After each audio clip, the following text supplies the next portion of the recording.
nilikuwa na mpenzi wangu, tulipendana kama nyama choma.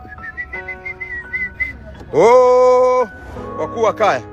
Mambo vipi ndugu zangu? Safi habari. Safi nimefurahi sana. Vipi? Tunaenda leo? Tunatoka na imani tunatoka leo na Mungu atabariki tutapata. Basi inshallah Mwenyezi Mungu atutangulie hapo mbele.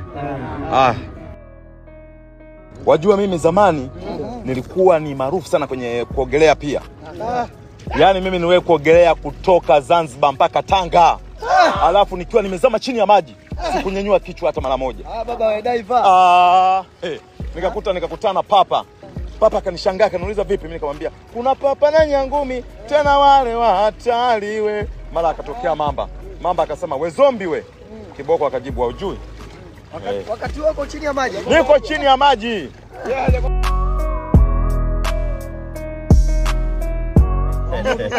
Lakini mimi nasema vipi, mimi naambia nyemu wapumbavu kwa sababu nyemu ulikuwa mnaitwa tu kwenda kushika kurabu.